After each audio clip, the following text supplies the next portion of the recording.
আসসালামু আলাইকুম এভরিওয়ান। আশা করি সবাই ভালো আছেন। আর থাকবে না, আর থাকবে না। প্রাইমারি শিক্ষক নিয়োগ পরীক্ষায় ইংরেজি নিয়ে সমস্যা আর থাকবে না। আপনি যদি আসছে প্রাইমারি পরীক্ষাতে বসতে চান, তাহলে এই ক্লাসটি অবশ্যই আপনাকে দেখতে হবে। যখন আমরা একটা ইংরেজি বই নিয়ে পড়তে বসি, তখন ইংরেজি বইয়ে ওই টপিকসগুলো দেখেই আমাদের অনেকের মাথা ঘুরে যায়। আমরা নিজের কুল কিনারা হারিয়ে ফেলি। কোন জায়গা থেকে শুরু করতে হবে, কোনটা পড়তে হবে এটা আমরা বুঝতেই পারি না। আর এই প্রবলেমটা দূর করার জন্যই আমরা প্রাইমারি প্রশ্ন বিশ্লেষণ করে ৮ থেকে ১০টা টপিক সিলেক্ট করেছি, যেই টপিকসগুলো থেকে প্রত্যেক বছর প্রশ্ন হয়ে থাকে। যেই টপিকসগুলো থেকে বিগত বছরে ১টা ২টা করে প্রত্যেক বছর প্রশ্ন হয়েছে। সো এই টপিকসগুলো যদি আপনি পড়তে পারেন, তাহলে প্রাইমারি শিক্ষক নিয়োগের ইংরেজি সাবজেক্টে ২০ মার্কের ভিতরে আপনি অবশ্যই ১৬-১৭ মার্কস ক্যারি করতে পারবেন ইনশাল্লাহ।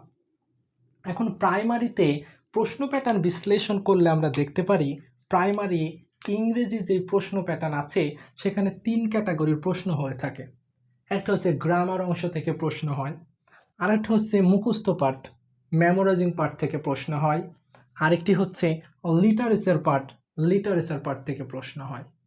তাহলে সর্বপ্রথম আমরা দেখব গ্রামারের যেই ১৪ থেকে ১৫টা বা ১৩টা প্রশ্ন হয়ে থাকে, এটা কোন কোন টপিকস থেকে হয়, বিগত সালে কোন কোন টপিকস থেকে প্রত্যেক বছরে প্রশ্ন হয়েছে। আমরা যদি লক্ষ্য করি তাহলে দেখতে পারবো নাউন, প্রোনাউন, অ্যাডজেক্টিভ, এইগুলো থেকে বিগত বছরের প্রশ্ন সলিউশন অ্যানালাইসিস করলে আমরা দেখতে পাই ২টা প্রশ্ন হয়ে থাকে। এরপরে আমরা যদি লক্ষ্য করি তাহলে দেখতে পারবো রাইট ফর্ম অফ ভার্ব, প্রত্যেক বছরে ১টা ২টা করে প্রশ্ন আসছেই। সো এই রাইট ফর্ম অফ ভার্ব আপনাকে কি করে ফেলতে হবে, শেষ করে ফেলতে হবে। প্রাইমারি ইংলিশ ফাইনাল সাজেশন কিন্তু এটা, এই টপিকসগুলো সবার পড়তে হবে। এরপরে যদি আমরা লক্ষ্য করি তাহলে দেখতে পারবো বেসিক অ্যান্ড অ্যাপ্রোপ্রিয়েট প্রিপোজিশন যেটা আছে, এই বেসিক অ্যান্ড অ্যাপ্রোপ্রিয়েট প্রিপোজিশন থেকে প্রত্যেক বছরে ২টা করে প্রশ্ন হয়ে থাকে। সো এই বেসিক অ্যান্ড অ্যাপ্রোপ্রিয়েট প্রিপোজিশনটা আপনাকে খুব ভালো মতো কিন্তু সলিউশন করে ফেলতে হবে, খুব ভালো মতো শেষ করে ফেলতে হবে। এরপরে ভার্বের ভিতরে বিশেষ করে নন ফাইনাইট ভার্বের ভিতর যে জেরান্ড এবং পার্টিসিপলটা আছে, এই অংশটা সবচেয়ে বেশি গুরুত্বপূর্ণ। তাহলে জেরান্ড, পার্টিসিপল এবং ভার্বের যে বেসিক অংশ, এই বেসিক অংশ থেকে প্রত্যেক বছর ১টা করে প্রশ্ন হইতে দেখা যায়। তাহলে এই টপিকসগুলো পড়লেই কিন্তু আপনার কমন কোয়েশ্চেন পাবেন, ঠিক আছে। এরপরে যদি আমরা লক্ষ্য করি ৫ নম্বর যে টপিক্সটা নাম্বার, জেন্ডার, এই দুটো টপিক্স কিন্তু খুবই ইজি, কিন্তু তারপরেও কিন্তু আমরা এই দুটো টপিক্স কিন্তু সবাই ভুল করে ফেলি।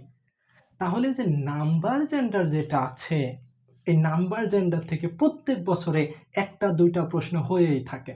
সো এই দুইটা জায়গা খুব ভালো মতো পড়তে হবে আপনাদেরকে। এরপরে ৬ নম্বর যেটা ভয়েস ন্যারেশন, এটা আমরা ছোটকাল থেকে ভয়েস ন্যারেশন পড়ে আসছি।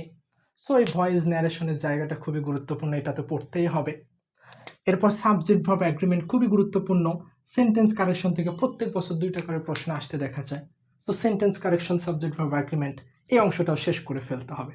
তাহলে গ্রামারের যে ৯টা টপিকস নিয়ে আমরা আলোচনা করলাম, ঘুরে ফিরে বিগত সালে কিন্তু এই ৯টা টপিকস থেকে বারবার প্রশ্ন আসতে দেখা গিয়েছে।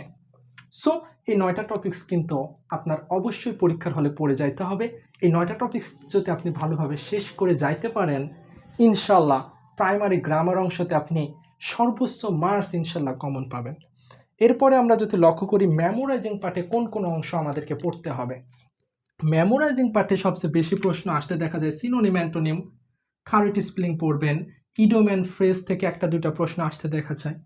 ওয়ান ওয়ার্ড সাবস্টিটিউট থেকে ১টা ২টা প্রশ্ন আসতে দেখা যায়। প্রোভার্বস অ্যান্ড ট্রান্সলেশন, এটাতে একটা কমন প্রশ্ন।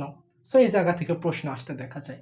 আর লিটারেচার পার্টে যে ১-২টা প্রশ্ন আসতে দেখা যায়, ওইটা বিশেষ করে উইলিয়াম শেক্সপিয়ার, বিশেষ করে বিখ্যাত যেসব রাইটারগুলো আছে, পি.ভি. শেলি, এই যে বিখ্যাত রাইটারগুলোর যেসব লেখনী বা সাহিত্যকর্মগুলো আছে, ওইগুলো মোটামুটি মনে রাখতে পারলেই ১ মার্কস ইনশাল্লাহ কমন পাওয়ার সম্ভাবনা আছে।